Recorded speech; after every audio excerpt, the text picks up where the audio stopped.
इस कार्यक्रम के पुण्यार्जक हैं सौभाग्य कोहिनूर, श्री संजय जैन, श्रीमती ममता Jain, greater Kailash Delhi, Shri Vijendra Jain, Shrimati Nirmal Jain, Gurugram, Shri Rajiv Jain, Shrimati Meenakshi Jain, civil lines Delhi, Shri राजन जैन, श्रीमती मोनिका जैन, जनकपुरी दिल्ली, श्री अनिल जैन, श्रीमती मधु जैन परिवार, पोलो रोड दिल्ली, श्री राजीव जैन, श्रीमती संजुला जैन परिवार, गुरुग्राम।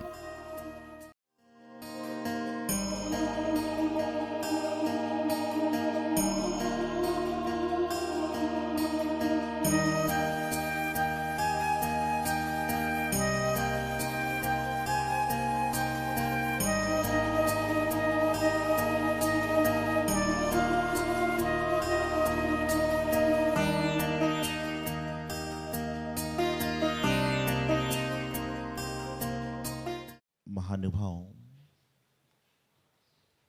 वर्तमान में इस कली काल में,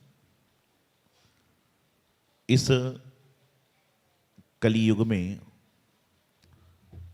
पंचम काल में आपस में स्नेह का वातावरण, प्रेम का वातावरण, सामंजस्यता बढ़ाना बहुत कठिन कार्य है। इस काल में लड़ने के लिए, झगड़ने के लिए, अनाप शनाप बोलने के लिए हर कोई तैयार है, लेकिन कार्य करने के लिए, प्रेम पूर्वक दो शब्द बोलने के लिए, सत्संग में शांति से बैठने के लिए वर्तमान में बहुत कम लोग तैयार होते हैं। क्योंकि कहते हैं कि यदि आप थोड़ा सा ऊंची आवाज में बोलोगे तो सारे लोग आपकी ओर ध्यान केंद्रित कर देंगे। लेकिन ध्यान रखना, ऊंची आवाज में बोलने से सामने वाले का नहीं कुछ बिगड़ता है, बल्कि आपका शिष्टाचार दिखता है, आपके संस्कार दिखते हैं, आपके अंदर मानवीय गुण हैं कि नहीं वह दिखा करते हैं। और जो शिष्टाचारी व्यक्ति होगा, संस्कारित व्यक्ति होगा, सभ्य पुरुष होगा, वह स्थल देखकर तो कम से कम अपने कार्य को करेगा। आज वर्तमान काल में हम और आप सभी देखते हैं कि लोग नम्र, विनम्र और सहनशील कम है। पहले के समय में यदि आपसे कोई कहता था कि यहां मत बैठिएगा, तो आप समझते थे कि कुछ ना कुछ कारण होगा जब यहां पर बैठने के लिए मना किया जा रहा है। और आज वर्तमान में कह दे कि यहां मत बैठिएगा, तो इंसान क्या कहता है? मैं क्यों नहीं बैठूं? मैं तो बैठूंगा ही, क्या तुम्हारी जगह? ऐसा क्यों हो? उसका कारण है कि हमारा खान पीन खराब है, हमारी संगति खराब है, हमारे आसपास के जो लोग हैं वह सही नहीं है। क्योंकि यदि आप गलत राह पर चल रहे हो और कोई आपका सच्चा हितैषी व्यक्ति है, सच्चा आपका शुभचिंतक है, सच्चा आपका हितैषी है, आपका कल्याण कराने वाला है, तो वह आपके कहने से पहले कहेगा कि आपने जो यह कार्य किया वह गलत कार्य किया। आपको समझाएगा, बताएगा, लेकिन कब तक बताएगा? एक बार, दो बार, चार बार। आचार्य गुरुदेव सिद्धांत सागर जी महाराज कहते थे कि दुनिया में आप बताओ, एक बार बताओ, 5 बार बताओ, 8 बार बताओ, लेकिन उसके बाद में वह ना बताए ना बताने समझता है तो मौन ले लो। क्यों? क्योंकि कुछ लोगों की आदत होती है कि हमें तो जो करना हम करेंगे ही, आप चाहे कितना भी कहो।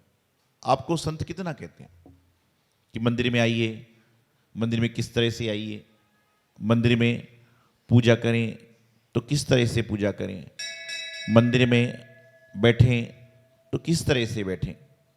लेकिन हम लोग सुनते हैं, यहाँ पे सुनते हैं, घर जाके चैनलों के माध्यम में सुनते हैं और सत्संग में सुनते हैं, लेकिन सुनने के बाद कहावत है ना, इस कान से सुनते हैं और दूसरे से निकाल देते हैं। लेकिन ध्यान रखना, भगवान जब साधना में बैठे तो उन्होंने सबसे पहला काम क्या किया? जब संत साधना में बैठते हैं तो सबसे पहला काम क्या करते हैं? मौन धारण करते हैं। क्यों? क्योंकि संसार के लोगों से छुटकारा पाना है तो मौन ले लो।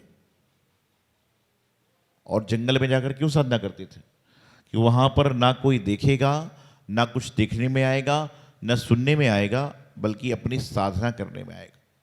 अब हम यहां बैठेंगे, आप साथ में से आओगे जाओगे तो मुंह से निकलेगा ही, और जब साथ में नहीं रहोगे तो कुछ बोलने की आवश्यकता नहीं है। और कुछ लोग किसमिस के स्वभाव के होते हैं, जो अंदर भी नरम और बाहर भी नरम, और कुछ लोग तुम्बी के स्वभाव के होते हैं। तुम्बी समझते हो? एक कड़वा फल होता है। कुछ लोग तुम्बी के स्वभाव के होते हैं कि उसके ऊपर आप कितना भी लगा दो, कितना भी मिठास लगा दो, लेकिन वह स्वभाव नहीं बदलेगी। इसी तरह से कुछ जीव हैं जो गुरु सानिध्य में भी हैं, प्रभु सानिध्य में भी हैं, जिनवाणी का श्रवण भी कर रहे हैं, व्रत उपास भी कर रहे हैं, संयम को पालन भी कर रहे हैं, लेकिन अपने स्वभाव में परिवर्तन नहीं लाएंगे। और नहीं लाएंगे इसलिए दुखी है। देवशास्त्र गुरु एक नौका है, आप श्रावक हैं, ये संत हैं, ये व्रती हैं। मेरा डेली नियम आता है, आप लिख के भेज देते हो कि आज मेरा इस चीज का त्याग है। उस दिन आप नहीं खाते। क्यों नहीं खाते? क्यों नहीं खाते? क्योंकि हम आपको देख रहे हैं? हम तो देख नहीं रहे हैं। आप इसलिए नहीं खाते हो कि हमने गुरु से संकल्प कर लिया, गुरु है चाहे ना हो, और यही आपका संकल्प आपको महान बना देता है। क्योंकि आपने गुरु से कहा है, आपने लिख के भेजा है, लिख के दिया है। आप लिख के भेजते ना कि भाई आज का मेरा ये नियम है, तो नियम लेने के बाद आप क्यों नहीं खाते हो? महाराज तो देख नहीं रहे आपको, साधु माता जी तो देख नहीं रहे आपको, लेकिन आपको गुरु पर श्रद्धा है, उनके वचन पर आस्था है, इसलिए आपका कल्याण स्वयं हो जाता है। तो कुछ लोग किसमिस के स्वभाव के होते हैं कि नरम है अंदर से भी और बाहर से, और कुछ लोग तुम्बी के स्वभाव के होते हैं। एक बार जब पांचों पांडव यात्रा पर जा रहे थे तो श्री कृष्ण का आशीर्वाद लेने गए, तो श्री कृष्ण ने उनसे पूछा कि कहाँ जा रहे हो? उन्होंने कहा कि हम विभिन्न तीर्थ यात्राओं की यात्रा करने जा रहे हैं। हम विभिन्न जगह जाकर गंगा आदि नदियों में स्नान करेंगे। बोले स्नान करने से क्या होगा? बोले स्नान करने से हमारे कर्म समाप्त हो जाएंगे। तो भगवान जी बोले अच्छा, स्नान करने से कर्म समाप्त हो जाएंगे? बोले हाँ। तो उन्होंने आशीर्वाद दिया और सब लोग जाने लगे। जब वो जाने लगे तो उन्होंने कहा एक काम करो कि जब गंगा स्नान पे जाओगे, पवित्र नदियों में स्नान करोगे, तो ये एक तुम्बी ले लो और इसको जहां पर तुम एक बार स्नान करो वहां पर 5 बार इसको स्नान कराना। ठीक है। पहले तो प्रश्न आया कि गुरु को आज क्या हो गया, तुम्बी दे रहे हैं, लेकिन गुरु के सामने बोलने की हिम्मत होती नहीं थी। तो उन्होंने तुम्बी लिया और अपने चले गए, और 1 महीने बाद यात्रा करके आए। बोले जहां पे हमने 1 बार दर्शन किया वहां 5 बार ढोक लगवाई, जहां पर 1 बार स्नान किया वहां 5 बार स्नान कराया, उसके बाद में आपके लाए। तो जाने लगे तो कृष्ण जी ने उस तुम्बी को मंगाया और मंगाने के बाद में बनाया। बनाया समझते हो किसे कहते हैं? पीस करना, टुकड़े करना, उसको कहते हैं बनाया बोलना चाहिए। लेकिन हम लोग गृहस्थ जीवन में क्या बोलते हैं? काटना कहते हैं। काटना शब्द नहीं है, बनाना या संवारना कहना चाहिए। क्या कहना चाहिए? ये सेवफल बना दो, सेवफल संवार दो। लेकिन लोग घरों में अधिकतर कहते चक्कू से उसको काट देना, ये भी हिंसाजनक शब्द है। काट देना ये शब्द भी हिंसाजनक होता है। आपको कहना चाहिए इस फल को बना दो, संवार दो, बना दो। तो पीस करे और सभी पांडवों को या जो साथी थे उनको एक एक पीस दे दिया। और जैसे ही उन्होंने खाया तो कड़वा लगा और मुंह से उन्होंने थूकना चालू कर दिया। तो कृष्ण जी बोले क्या हुआ? बोले ये तो बहुत कड़वी है। बोले अच्छा? बोले जब आप गंगा स्नान करने गए, आप तीर्थ यात्रा के दर्शन करे, तो इसको यात्रा नहीं कराई? बोले बहुत कराई। तो बोले तीर्थ यात्रा पर जाने के बाद, गंगा स्नान करने के बाद भी उस इंसान का स्वभाव परिवर्तन नहीं हुआ, उस वस्तु का स्वभाव परिवर्तन नहीं हुआ? तो दोनों बोले कि क्या गंगा स्नान करने से कोई कड़वा आदमी मीठा बोलने लगे, कड़वी वस्तु मीठी हो जाएगी? तो श्री कृष्ण ने कहा यही बात तो बता रहा हूं कि जिसका जो स्वभाव रहेगा उसको मैं समझाऊं, भगवान समझाएं, जिनवाणी समझाए, वह बदलने वाला ही नहीं है। क्यों नहीं बदलेगा? क्योंकि उसकी स्वभाव में वृत्ति में आ चुका है। और जिसकी वृत्ति सुधार की होती है, गुरुदेव कहते हैं एक बार, दो बार, तीन बार समझाने से समझ जाए वह इंसान कहलाता है। एक बार, दो बार, तीन बार, चार बार, पांच बार समझाने से समझ जाए वह इंसान कहलाता है। और लेकिन जो बार बार कहलाने समझाने से भी नहीं समझता, वह आपको समझना ही नहीं चाहता। उसको इंसान नहीं, आप क्या कहोगे वो खुद समझ लीजिए, समझना ही नहीं है। तुम भी को कितना भी नहला दो, तुम भी को भी कितना करवा दो, वह कड़वाहट नहीं छोड़ेगी। तो जब सामने वाले इंसान को समझना ही नहीं है, आपको हम कितने बार बताएंगे कि ऐसा चावल चढ़ाओ, ऐसे चावल, दो बार, चार बार, 8 बार। अगले बार हम क्या करेंगे? जब आपको मन नहीं तो महाराज अपना काम करेंगे, इंसान अपना कार्य करेगा। तो यहां पर बात चल रही है कि आपके पास का वातावरण, आपके साथ के लोग, आपके साथ के विचार। आज आप संत समागम क्यों करते हो? क्या मिलता है आपको संत समागम से? आपसे आपका बच्चा पूछे कि आप मंदिर में 2 घंटे रहते हो, मंदिर में क्या मिलता है आपको? क्या जवाब है आपके पास? कोई व्यक्ति आपसे पूछे कि भाई आप मंदिर में 2 घंटे पूजा करते हो, आपको क्या मिलता है? तो क्या जवाब है आपका? भोजन। भोजन मिलता है, रुपए पैसे मिलते हैं। तो भी आप 2-2 घंटे मंदिर में रहते हो, क्यों रहते हो? मंदिर में जाने के बाद इंसान को अपने आप का बोध हो जाता है कि मैं क्या हूं, मैं कौन हूं, मुझे क्या करना चाहिए। ये इंसान को अपने आप का बोध हो जाता है। उसका नाम है जिनालय, मंदिर, गुरु शास्त्र। लेकिन नहीं, और यहां पर आने के बाद भी आपको अपने आप का बोध नहीं हो पा रहा।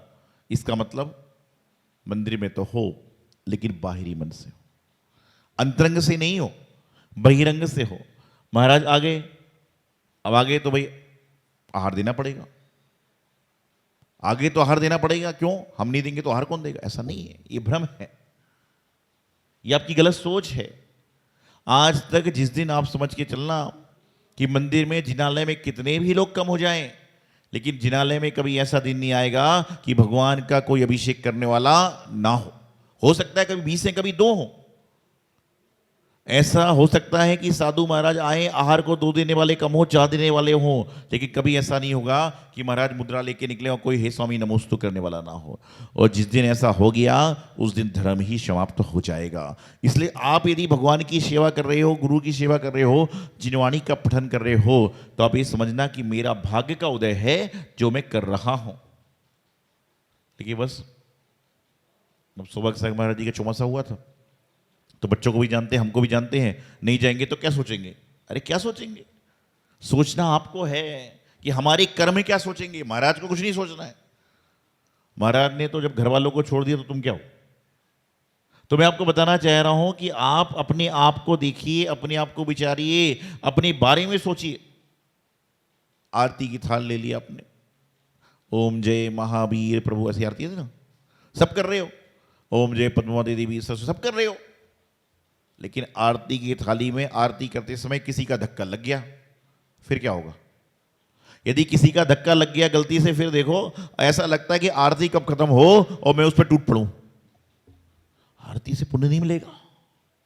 पुण्य तो उस समय मिलेगा कि जब आप आरती कर रहे हो और कोई साधर्मी खड़ा है, उसको हाथ पकड़ के बोलना, भैया आरती करो।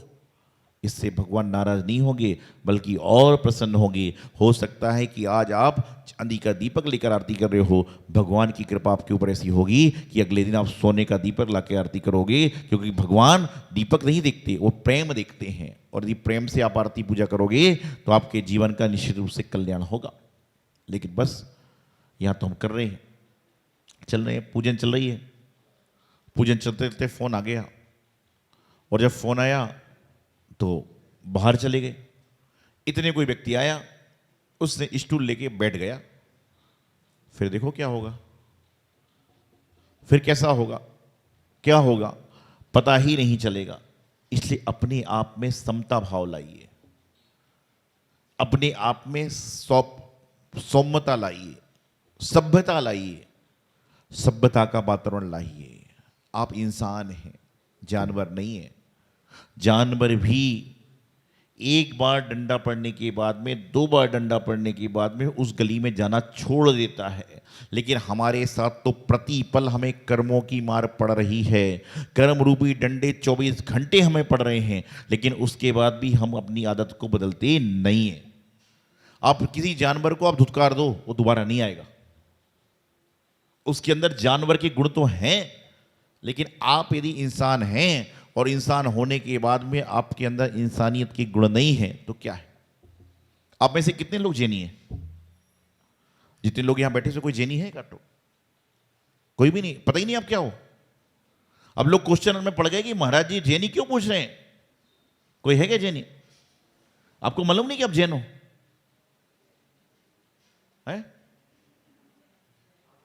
जैनी है कि नहीं ये पता नहीं आपको, बड़ा कमाल हो रहा है इससे। लेकिन ये पूछा जाए जैनी कितने हैं तो लोग दोनों हाथ खड़े कर लेंगे। लेकिन पूछा जाए कि नाम के जैनी कितने हैं तो सारे हैं, लेकिन कर्म के जैनी कितने? इसलिए तो हाथ नहीं उठा रहे थे, इसलिए तो हाथ नहीं उठा रहे थे कि नाम जैनी तो हम सारे हैं, लेकिन काम के जैनी, कर्म के जैनी नहीं है। इस कार्यक्रम के पुण्यार्जक हैं सौभाग्य कोहिनूर, श्री संजय जैन, श्रीमती ममता Jain, greater Kailash Delhi, Shri Vijendra Jain, Shrimati Nirmal Jain, Gurugram, Shri Rajiv Jain, Shrimati Meenakshi Jain, civil lines Delhi, Shri राजन जैन, श्रीमती मोनिका जैन, जनकपुरी दिल्ली, श्री अनिल जैन, श्रीमती मधु जैन परिवार, पोलो रोड दिल्ली, श्री राजीव जैन, श्रीमती संजुला जैन परिवार, गुरुग्राम।